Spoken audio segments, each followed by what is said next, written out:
আজকে খুবই সিম্পল পদ্ধতিতে আপনাদেরকে শিং মাছ পরিষ্কার করে দেখাবো। আশা করি ভিডিওটি আপনাদের সবার ভালো লাগবে। কোনো ঝামেলা ছাড়াই সহজে যেভাবে শিং মাছ পরিষ্কার করতে পারবেন।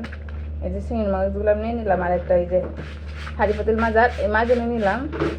এটা দিয়ে হালকাভাবে একটু ঘষা দিলে দেখেন কত সুন্দর করে পরিষ্কার হয়ে যাচ্ছে। কোনো কষ্ট ছাড়া এত জোরে ঘষা দিতে হয় না, হালকা হালকা উপরে ঘষা দিলে দেখেন সুন্দর করে পরিষ্কার হয়ে যাচ্ছে। অনেকে তো এই শিং মাছ মনে করতে হ্যাঁ আমার একটা শিং মাছ কত সুন্দর পরিষ্কার হয়ে গেছে।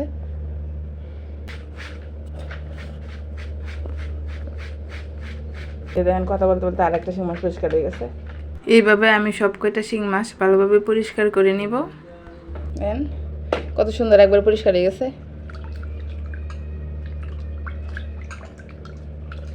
যারা এই পরিষ্কারের বয়ে শিং মাছ খান না, তারা এই পদ্ধতিতে একবার ট্রাই করে দেখেন। অনেকে তো এই যে কালো কালো পরিষ্কার হয় না, মাছ কীভাবে পরিষ্কার করবো এই বয়ে কিন্তু শিং মাছ খায় না। দেখেন কত ইজি, কত সহজে আমি শিং মাছগুলো একবারে দবদবে পরিষ্কার করে ফেলছি। এখন একটা মাছ রেখে আমার ছেলের জন্য রান্না করব। এই একটা মাছ রেখে ওই সব বক্সে ভরে রেখে দেব।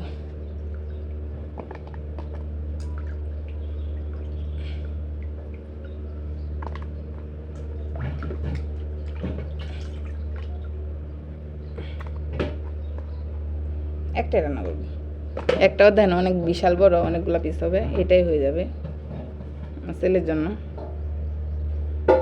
ভিডিওটি কেমন লাগলো অবশ্যই কমেন্ট করে জানাবেন। আজকের ভিডিওটি এই পর্যন্তই। সবাই ভালো থাকবেন, সুস্থ থাকবেন। আল্লাহ হাফেজ।